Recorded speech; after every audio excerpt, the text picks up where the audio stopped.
사순절 셋째 주일 하나님께서 우리에게 주시는 말씀 봉독합니다. 빌립보서 3장 17절에서 4장 1절까지 말씀입니다. 신약성경 322쪽이 되겠습니다. 빌립보서 3장 17절에서 4장 1절까지입니다. 제가 봉독하겠습니다. 형제들아, 너희는 나와 함께 나를 본받으라. 그리고 너희가 우리를 본받은 것처럼 그와 같이 행하는 자들을 눈여겨보라. 내가 여러 번 너희에게 말하였거니와 이제도 눈물을 흘리며 말하노니 여러 사람들이 그리스도의 십자가의 원수로 행하였느니라. 그들의 마침은 멸망이요 그들의 신은 배요 그의 영광은 그들의 부끄러움에 있고 땅의 일을 생각하는지라. 그러나 우리의 시민권은 하늘에 있는지라. 거기로부터 구원하는 자 곧 주 예수 그리스도를 기다리노니 그는 만물을 자기에게 복종하게 하실 수 있는 자의 역사로 우리의 낮은 몸을 자기 영광의 몸의 형체와 같이 변하게 하시리라. 그러므로 나의 사랑하고 사모한 형제들, 나의 기쁨이요 면류가 아닌 사랑하는 자들아, 이와 같이 주 안에 서라. 아멘. 우리 옆에 있는 분들과 인사 한번 나눌까요? 한 주일 동안 평안하셨습니까? 인사만 하시고요.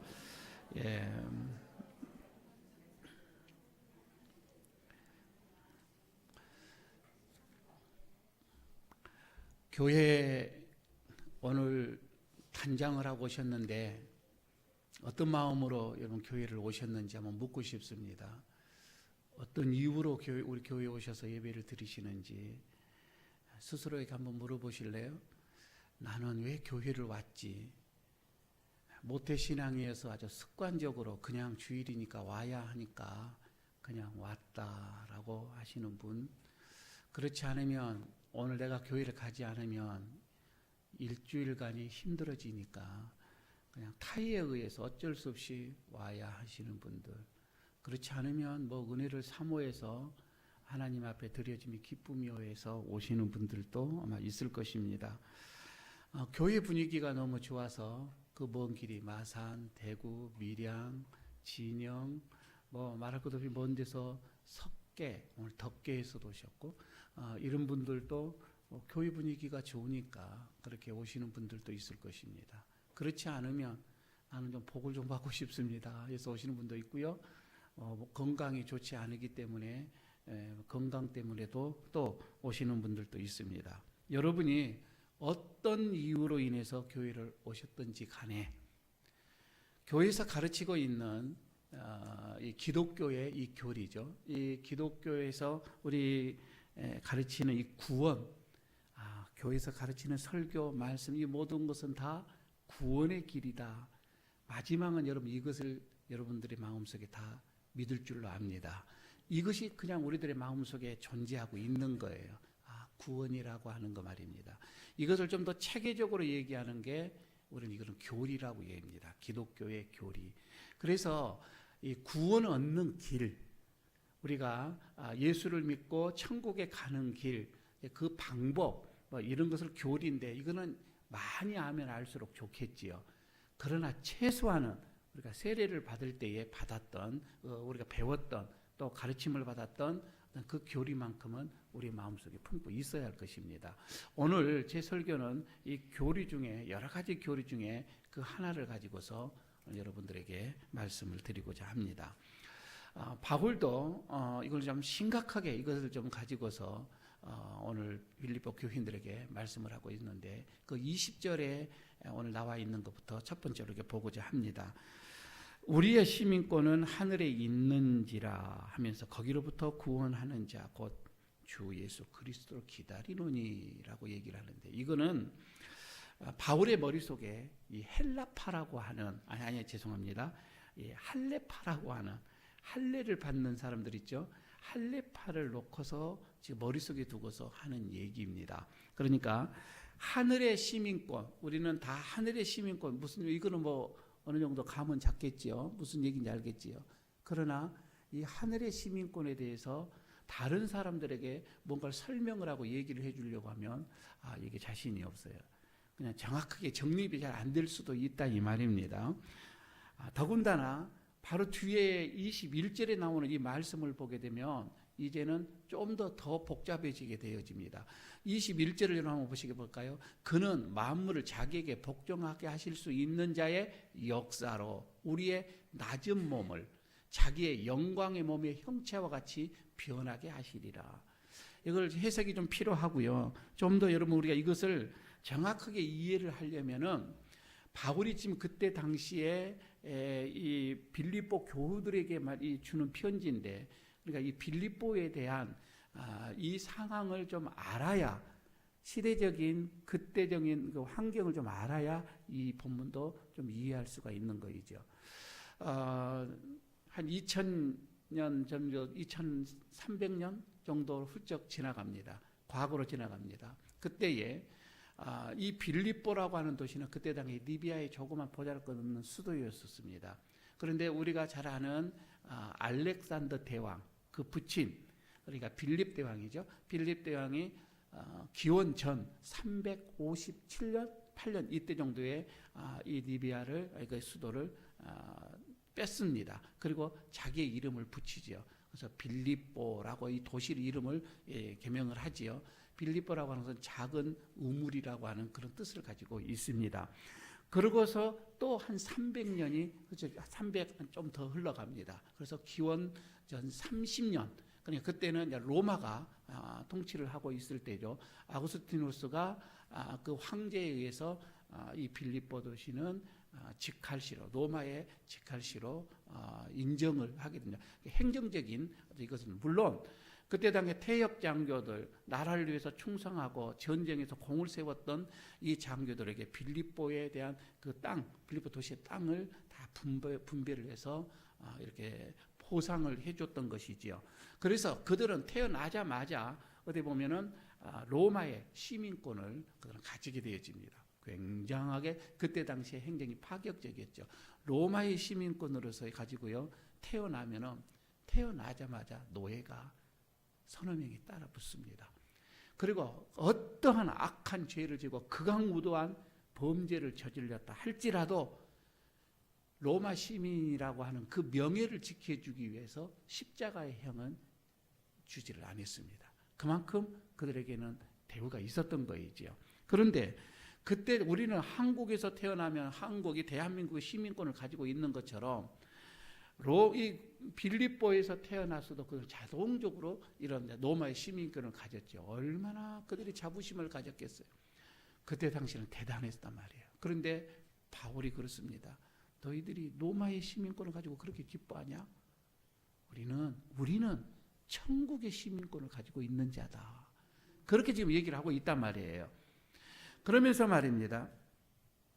바울이 이 편지를 쓸 때는 예수님도 돌아가시고 뭐 한 50년, 주 50년경이거든. 49년, 50년경에 바울이 전도를 나가잖아요.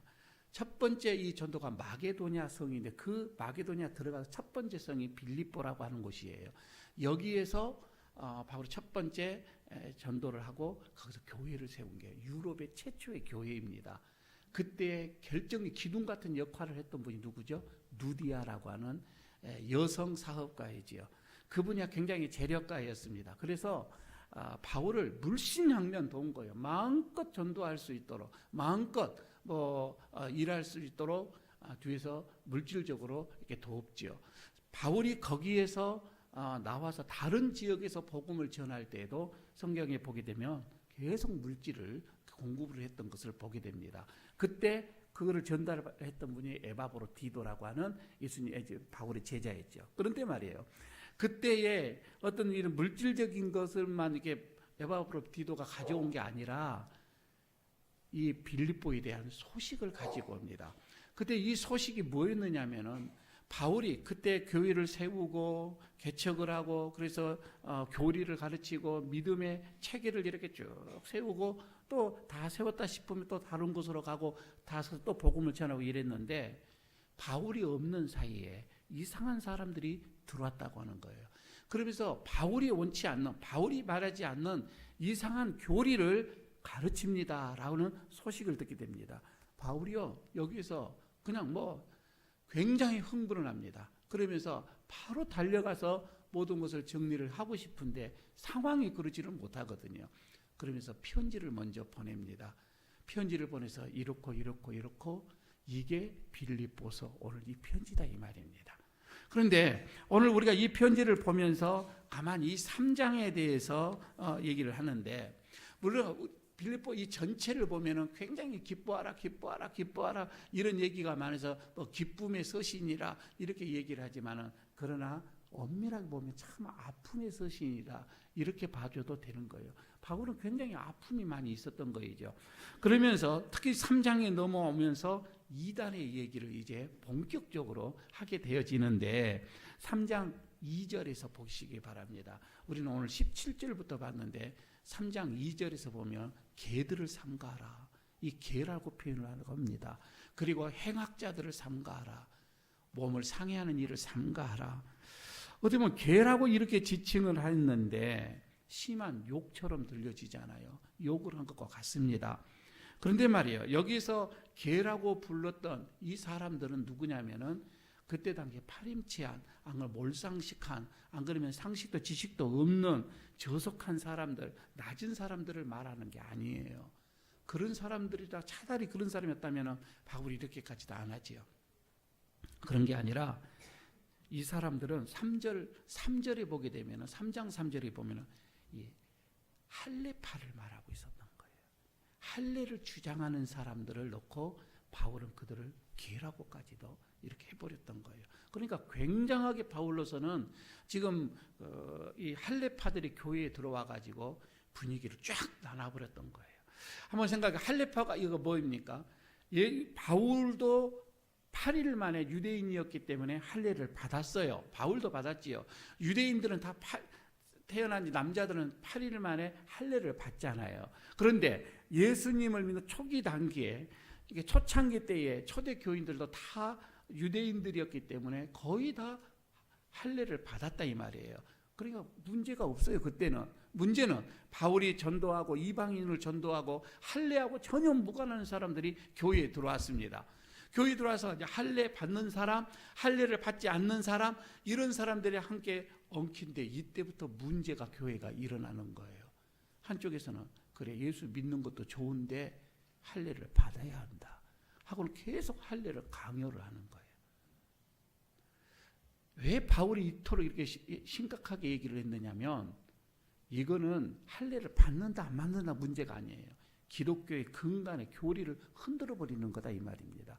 그래서 바울은 여기서 아주 심각하게, 아주 격분하면서 할례파들을 비판을 하는 지금 이 상황이, 오늘 본문을 이제 그걸 두고 보면 될 것 같습니다.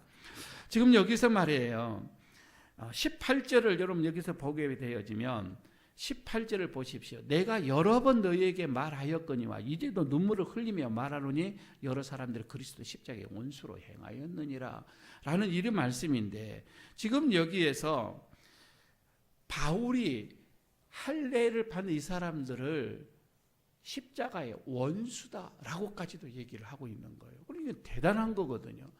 같은 지금 예배를 드리고 교회 안에 있는 사람들이에요. 저는요, 오늘 이런 것을 보면 우리 한국교회, 오늘날의 한국교회 모습, 아니요, 우리 예일교회 안에도 이런 할례파가 있지는 않을까. 솔직히 목회자로서는 굉장하게 좀 염려스럽고, 왜 그러냐면 그냥 예수 그리스도 한 분만으로 우리가 족함을 누는 것이 아니라 늘 우리는 전통이라고 하는 것도 있습니다. 아름다운 전통이야 좋지요. 그러나 그 전통이 얽매여 버리면 이건 문제가 되어지는 거잖아요. 관습이라고 하는 것 말입니다. 우리는 지금까지 우리나라에 대한 토착신학이라는 것도 있지요.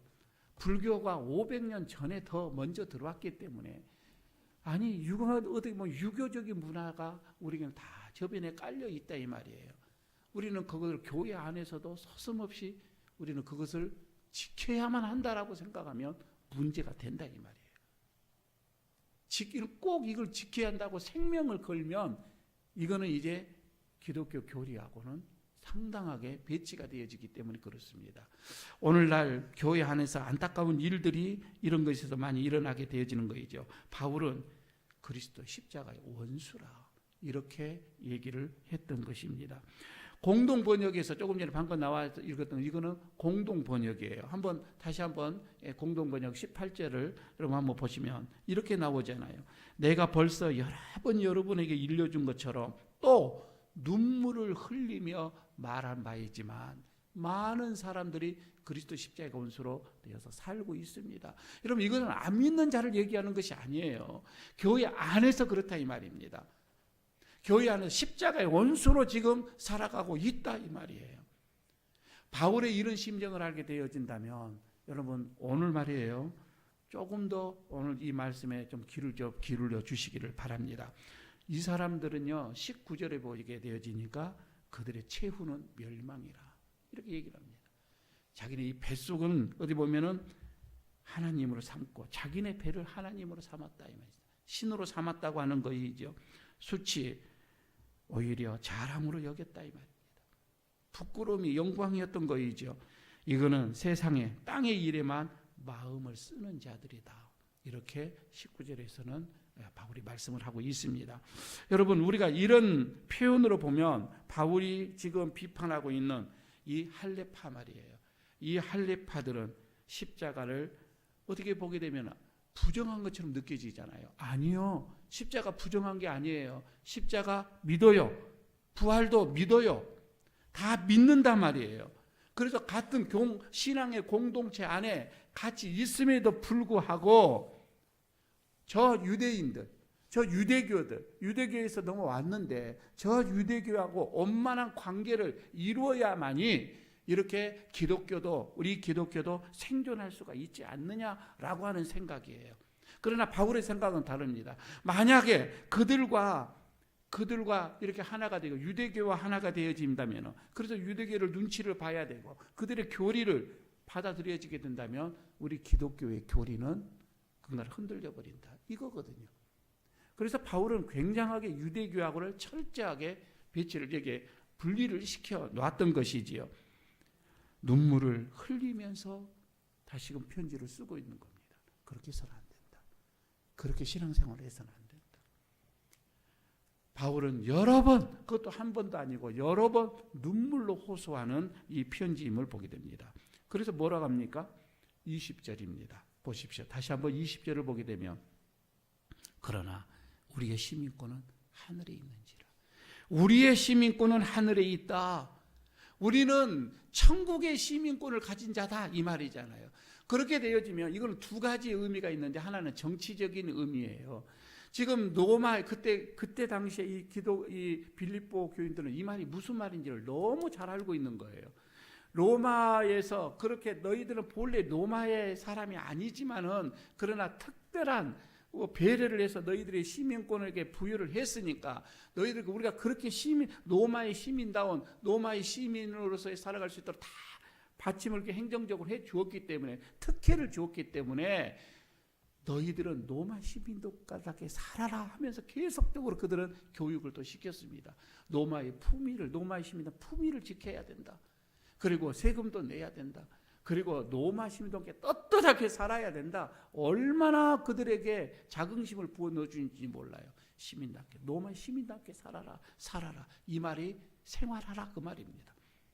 지금 그 말씀을 이렇게 보게 되어진다면 너희들이 그렇게 로마의 시민대학의 그 시민권을 가지고 자부하심을 가지고 너희들이 이렇게 사는 아니다. 우리는 천국의 시민답게 살아야 된다 이 말이에요. 복음에 합당하게 살아야 된다 이 말씀이 되겠죠. 말씀에 합당하게 살아야 된다라고 하는 거이죠. 이렇게 한마디 정치적인 단어가 하나 있는 것 반면에 두 번째는 종교적인 의미도 있었던 거이죠. 그때 이 할례파 말이에요. 유대교도 뭐 했느냐면 그들은 이 땅에서 말이에요. 종교적으로 완벽하게 행동하고 살아가면서 구원을 얻는다라고 생각했죠. 그래서 율법을 그대로 다 지켜가는 거였습니다. 이게 구원이라고 했던 거예요. 그러나 바울은 그렇게 생각하지 않았어요. 아니다. 그게 아니고 우리의 구원은 완성은 이 땅이 아니라 하늘나라다. 비로소 하늘나라 우리가 거기에 갔을 때에 우리의 구원이 완성이 되어지는 것이지 이 땅에서 어떻게 완성이 되어지냐 이 말씀이거든요. 그러나 그들은 그 완성을 이 땅에서 이루어진다라고 생각을 했던 것이고요. 한 가지 여러분 물어봅시다. 여러분, 우리 모두가 천국의 시민권을 지금 우리는 생각하고 하늘나라 가는 것도 기억하잖아요. 이 말은 나는 지금 천국에 대한 소망이 나는 거기에 있다 이거예요. 나는 천국에 대한 어디 보면 궁극적인 것은 나는 거기에 내 시민권은 거기에 있다. 그렇게 생각을 하지만은 가만히 내 삶을 보게 되면 아니요. 우리는 여전히 이 땅에서 모든 우리의 생각과 우리 열정과 우리 이것을 다 이 땅에 쏟아붓고 있어요. 이 땅에서 여러분 우리가 너무 몰두해서 이 땅에서 잘 살고 잘못 가는 게 우리는 최고의 관심이에요. 여러분 그렇게 우리가 지금 그렇게 대부분의 사람들이 다 그렇게 되어 있잖아요. 그래서 인생에서 우리가 조금 뒤졌다. 그렇게 되면 우리 신앙이 이것이 잘못된 줄로 또 생각을 하고 있는 거예요. 이거는 천국의 시민이라고 하는 것을 전혀 생각하지 않고 있다 이 말입니다. 나는 내 삶은 저기다. 나는 저기의 시민이고 나는 궁극적으로 저기에 가야 한다라고 생각을 한다면 여러분 우리가 이렇게 살지는 않을 거입니다. 어떤 분이 그럽니다. 그러면 여러분 우리가 이 땅에 사는 것이 다 잘못된 거입니까?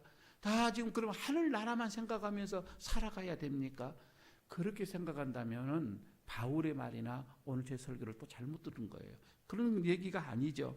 여러분 우리가 열심히 살아야죠. 이 땅에 소홀히 새서는 안 됩니다. 학생은 학생으로서 공부 열심히 해야 되겠지요. 직장인들 열심히 직장생활 해야 됩니다. 목회자도 진정성으로 목회를 해야 되겠죠. 여러분 우리가 모든 정치도 필요합니다. 문화도 필요합니다. 군사도 필요합니다. 사업도 필요합니다. 다 필요해요. 그러나 여러분 예수를 믿는다는 그 핑계로 인해서 나에게 주어지는 이런 삶의 자리에서 여러분 우리가 예수 믿는다는 그 핑계로 이것을 소홀히 한다고 한다면 여러분 이거는 건강한 신앙인이 아니죠. 최선을 다해야 할 겁니다. 제가 말씀드리고자 하는 건 그러나 그것이 우리의 목적이 될 수가 없다 이 말입니다. 이것은 우리의 목적은 아니잖아요. 만약에 여러분 우리가 그 자체가 우리가 살아가는 이 자체가 우리 인생의 목적이 되어버리는 그 순간에 우리는 이미 바울이 얘기하는 것처럼 그리스도 십자가의 온수가 되어버릴 수밖에 없습니다. 그렇게 살아가게 된다는 것이죠. 마지막은 멸망입니다. 신은 배입니다. 부끄러운 영광을 얻게밖에 없다 이 말이죠. 왜? 이 모든 것은 땅에 속해 있기 때문에 그렇다는 것이죠. 그런데 제가 예화 하나를 들어보겠습니다. 여러분 어떤 사람이 인생의 큰 목표를 하나를 정했어요. 그 목표가 뭐냐면 부자 되는 거. 부자 되는 것을 목표로 했는데 나는 10억만 있으면 나는 부자다. 그래서 10억을 위하여서 벌기 위해서 이제 목표를 세워놓고 갑니다. 가족도 없습니다. 형제도 없습니다. 친구도 없습니다. 오로지 그 목표를 위해서 달려갑니다. 그런데요 10억을 벌었어요. 목표가 달성됐어요. 그럼 어떻게 돼야죠? 목표가 달성이 딱 됐어요. 10억이 모아졌다 이 말입니다. 그러면 어떻게 살아야 돼요? 그 사람은 다시 또 목표를 세웁니다. 다시 또 100억 이제 되거든. 그래서 여러분 물질을 모은 사람은 끝이 없다고 얘기를 하잖아요. 만족이 없다라고 얘기를 하잖아요. 계속해서 돈 버는 일에 몰두합니다. 그리고는 인생이 끝납니다. 인생이 끝난 거예요. 여러분 그 자체로는 그들의 멸망은 그들의 마침은 멸망이요 라고 하는 그 운명에서 벗어나지를 못하지요. 이 말씀이에요. 그러니까 이것을 목표로 삼는다면 여러분 삶의 끝은 아무것도 없어요. 허무하다 이 말이에요. 그 자체가 목표가 되어서는 안 된다 이 말입니다. 그 자체가 이것을 가리켜 바울은 그리스도의 십자가의 원수라 이렇게 얘기를 한 거예요. 여러분 어느 누가 지금 여러분 여기 앉아 계신 여러분들 인생이 허무하다는 거 모르는 사람이 누가 있어요? 다 압니다. 다 인생은 허무하다는 것을 느끼고 계실 겁니다. 그러니까 인생이 허무하니까 여러분 더 열심히 악착같이 살아야 됩니까? 인생이 허무하니까 더 열정적으로 살아야 한다고 그렇게 생각하고 사신다면 저는 그런 분이 옳다 그렇다라고 판단하지는 못하겠습니다. 제가 판단하고 싶은 마음은 없어요. 그러나 저는 하나님의 말씀을 전하는 이 목사로서, 설교하는 목사로서, 아니요, 더 인생의 근본이 있는데, 근본적인 것이 있는데, 아니 더군다나 우리는 예수를 구주로 믿는 크리스찬의 본래의 근본적인 삶이 있다는 것입니다. 그 삶이 뭐냐? 우리 믿는 자들의 근본적인 그 삶, 저는 이것을 여러분들에게 답을 제시해 주는데, 목사니까 그냥 제시할 뿐입니다. 그러나 이 답은 저는 진리이기 때문에 저는 기쁨으로 여러분들에게 말할 수가 있습니다. 여러분, 우리가 살아가는 거 말입니다. 모든 것이 다 지나가고 우리의 인생이 어떻게 보면 허무할 수밖에 없기 때문에 우리 크리스찬들, 우리 예수를 믿는 자들은 하늘로부터 오는 예수 그리스도를 구원자를 우리는 기다려야 한다 이 말입니다. 오늘 본문이죠. 그래, 허무한 인생이기 때문에 그냥 잠깐 있다가 없어져가는 우리 인생이기 때문에 우리는 하늘로부터 내려온 구원자 그 예수 그리스도를 기다린다. 그래서 신앙은 기다림이에요. 믿음은 기다림이에요. 우리 인생은 기다림이다 이 말입니다. 이게 답이에요. 기다림이에요. 그런데 여러분, 세상에서 우리가 잘 되는 것을 기다리는 그 기다림이 아니라니까요. 주님의 오심입니다. 하늘로부터 구원자를 기다린다 이 말이에요. 여러분 스스로에게 한번 질문 한번 해보시기 바랍니다. 여러분 자신에게 말이에요.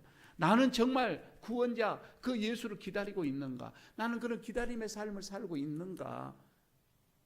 나는 하루라도 그 예수님을 정말 간절하게 내가 기다려 본 적이 있는가? 아니요. 어떤 분은 그럽니다. 너무 세상에서 해야 할 일들이 많기 때문에 바빠서 기다리지를 못해. 또 어떤 분들은 아니요, 너무 세상 일이 재밌어, 너무 재밌다 보니까 그분을 기다릴 그런 마음이 없어. 또 어떤 분은 겁니다. 너무 이 세상이 너무 지쳐서 살아가는데 너무 지쳐서 이 기다리는 것이 안 돼. 이렇게도 말을 하신 분들이 있는데 아니요, 그렇지 않을 것입니다. 제가 봐서는요, 그런 것이 아니고 하늘로부터 오신 그 구원자를 기다린다는 게 실제로 이게 무슨 말이고 무슨 뜻이고 어떻게 산다는 것을 모르기 때문에 그렇다 이 말입니다. 그거를 모르기 때문에 우리가 바삐 사는 거고 재밌게 거기서 빠져버린 거고 힘듦 속에서 우리가 낙심하고 있는 거예요. 알면 그렇지가 않지요. 기독교 신앙의 중심으로 그래서 들어오지를 못합니다. 이게 진짜 중요한 교리거든요. 이거를 여러분 우리가 받아들이고 우리가 느끼고 깨달을 수만 있다면 얼마든지 여러분 우리는 믿음 안으로 들어올 수가 있어요. 그러나 그걸 모르니까 못 들어오고 늘 이런 변방에서 우리가 왔다 갔다 신앙생활을 하고 있는 거이죠. 그래서 오늘 세 번째로 마지막으로 저는 말씀을 드립니다. 하늘로부터 오는 그 구원자를 기다리면 기다리는 자들에게 어떤 일이 일어나는가 21절을 보시기를 바랍니다. 21절을 보게 되면 그는 하면서 만물을 자기에게 복종하게 하실 수 있는 자의 역사로 우리의 낮은 몸, 우리의 이 낮은 몸을 자기 영광의 몸 형체와 같이 변하게 할 것이다. 우리의 이 낮은 몸, 우리의 이 썩을 몸, 우리의 이런 어떤 연약한 몸, 우리가 이렇게 쉽게 이렇게 노화되어져 가고 안 그러면 죄에 노출이 돼서 심히 유혹에 빠져버리는 이런 몸, 어떻게 보면 이렇게 썩어져가는 별로 그렇게 좋은 것 같으나 쉽게 없어져가는 이런 몸, 낮은 몸, 이런 몸이 영광의 몸으로 함께 변화가 되어진다. 주님이 오시는 그날. 그렇게 지금 바울은 얘기를 하고 있는 거예요. 여러분 이게 뭐냐면은 주님이 오신다고 하는 것은 우리가 변화된다고 하는 것이 핵심이에요. 변화가 된다. 변화된다 이 말입니다. 이걸 말이에요. 좀 더 여러분 우리가 구체적으로 이 말씀에 대해서 더 알고 싶으면은 고린도전서 15장에 보게 되면 우리의 몸에 대해서 이 부활의 몸에 대해서 얘기를 해주고 있습니다. 우리의 몸이 부활을 할 것인데 51절 52절 이렇게 얘기하죠. 마지막 나팔의 순식간에 호련이 다 변화하리니 라고 나오죠. 변화하리니 나팔 소리가 나면 죽은 자들이 썩지 아니할 것으로 그리고 다시 살아나고 우리도 변화하리라. 여러분 이 부활이라고 하는 핵심이 뭐예요? 변화입니다. 부활도 변화예요. 주님이 오신 날도 변하다 이 말입니다. 단지 여기서 우리의 모양만 이렇게 변하느냐 그게 아니고 질적인 전혀 새로운 어떤 다른 모습으로 변화가 되어진다고 하는 거예요. 전혀 다른 모습입니다. 그러니까 그 몸이 그 다른 모습 어떻게 변화된가 그거는 우리는 잘 아직 몰라요. 아직 우리가 경험을 안 했기 때문에 그 모르는 그러나 현재 우리가 지금 살아가고 있는 우리가 보고 있는 이 생명의 이 어떤 이런 이 몸 말입니다. 생명과 질적으로 완전히 다른 새로운 모양의 모습으로 변화되리라고 바울은 지금 얘기를 하고 있는 거예요. 이것을 무슨 몸이라? 영광의 몸이라 이렇게 얘기했단 말입니다. 영광의 몸이라. 여러분 이 영광의 몸은 다시는 거기는 죽음이 개입되지가 않는다 이 말이에요. 다시는 죽음이 없는 몸이지요. 바울은 이것을 33절에 뭐라고 하냐면 15장 33절에 썩지 아니할 몸으로 이렇게 얘기합니다. 이 썩을 것이 썩지 아니할 것을 잊겠고 다시는 썩지 않는 몸이 되어진다는 거예요. 이 죽을 것이 다시 죽지 아니할 몸으로. 여러분 영광의 몸 말입니다. 한번 좀 생각해 보세요. 오늘 이 설교 시간만이 아니라 우리는 매일 나는 영광의 몸으로 변한다. 한번 이렇게 생각하고 한번 살아보십시오. 다를 것입니다. 왜 그런 거 아니? 내가 앞으로 궁극적으로 변할 몸이 영광의 몸이거든요. 그러면 여러분 이 영광이라고 하는 말은 단어는 본래 사람에게 주어지는 단어가 아니에요. 본래 이 영광이라고 하는 이 단어는 하나님에게만 주어지는 단어입니다. 하나님께만 사용되어지는 이 단어예요. 그러니까 영광의 몸으로 변한다 이 말은 하나님의 몸으로 변한다는 것과 같은 거예요. 하나님의 몸으로 변한다. 그래서 조금 전에 방금 읽었던 그 52절의 말이에요. 15장 52절에 죽은 자들이 썩지 아니할 것으로 다시 살아난다고 했는데 여러분 썩지 않는 것이 뭐예요? 썩지 아니하는 것은 딱 하나예요. 만물은 하나님께서 창조한 것은 다 썩습니다. 썩지 않는 것 딱 하나, 하나님이에요. 하나님만이 썩지 아니하는 것을 가르치죠. 그래서 그러면 우리가 신이 되냐? 그런 얘기가 아니라 하나님의 거룩한 몸에 우리가 참여한다 그 말이죠. 하나님과 일치를 가리키는 거이죠. 여러분 이런 엄청난 사건, 이런 엄청난 일이 예수 그리스도를 통해서 일어난다 이 말입니다. 오늘 이렇게 말씀을 하고 있는 거예요. 예수 그리스도가 오시는 그날, 다시 오시는 그날에 우리는 이렇게 엄청난 변화의 몸으로, 영광의 몸으로 하나님과 함께 되어지는 그런 몸으로 변화가 되어진다. 여러분 우리 지금 계속 몸이 변화돼 가고 있죠.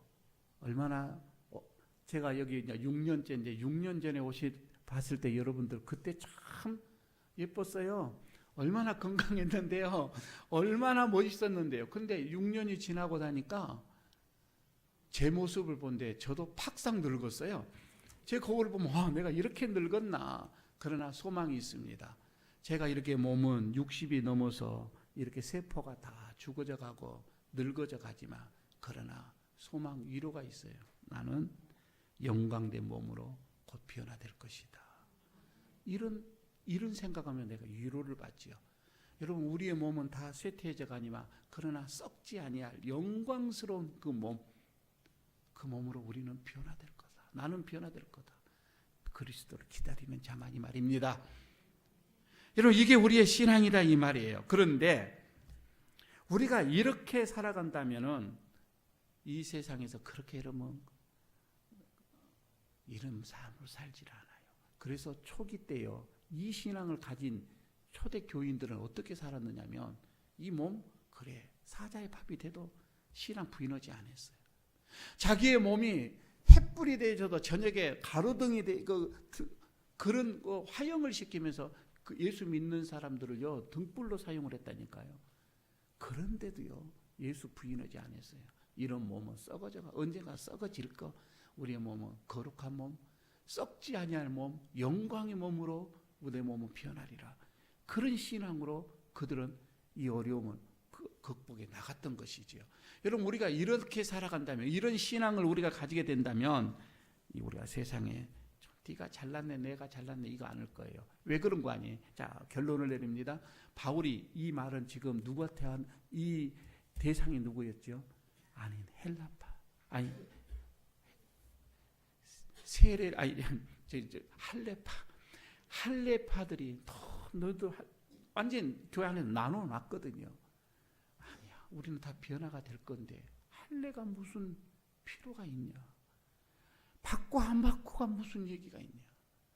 여러분요, 우리가 이 신앙을 갖게 되면 오늘날도 마찬가지입니다. 하나님이 지금 바울로 통하여서, 아니 우리를 통해서 하는 똑같은 말이에요. 이 세상에 잘난 사람이 얼마나 있고 못난 사람이 얼마나 있느냐. 그렇게 중요한 것이 아니지 않느냐.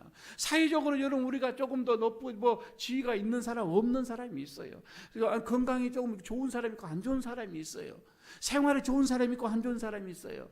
여러분 우리가 예수를 기대된다면 그게 무슨 소용이 있냐 이 말이에요. 그게 되게 어려운 것이 아니지 않느냐. 왜 교회에서 그러느냐. 이거잖아 말이에요. 이해하기 힘듭니까? 하나 더 얘기를 해볼게요. 버스 안에 한 50명이 타서 관광을 가는데 어디로 가냐면 온천에 들어갑니다. 이제 온천에 거의 다 왔어요. 전부 다 온천에 온천에 들어갑니다. 그런데 들어가기 전에 옆에 있는 분, 야, 네 얼굴에 뭐가 그렇게 묻었어? 왜 화장을 왜 그렇게 했어? 화장을 왜 그 모양으로 해? 아유, 안 어울린다. 할 필요가 뭐가 있어요? 바로 어디 들어가는데? 온천에 들어가는데. 그 모습이에요. 여러분, 지금 우리가 지금 영광의 몸으로 변화되는 그 순간에는 아무 필요가 없잖아요. 지금 온천물에 곧 들어가는 순간이에요. 그렇게 남의 허물을 가지고 얘기할 필요가 없고요. 그죠? 남의 신앙을 가지고 그렇게 할 필요가, 우리가 할 수 있으면 도와주는 것이 좋은 거죠. 할 수 있는 대로 도와주고 그렇게 안고 품고 가는 거입니다. 바울이 그렇게 애골적인 어떤 그런 신앙을 가지고서 안타깝게 신앙생활한 자들에게 오늘 4장 1절에 마지막으로 얘기합니다. 오늘 저는 그 말씀을 가지고 함께 얘기를 하고 저도 말씀을 하고 마치도록 합니다. 이거를 공동 번역으로 얘기를 한번 풀어보도록 하겠습니다. 빌립보서 4장 1절입니다.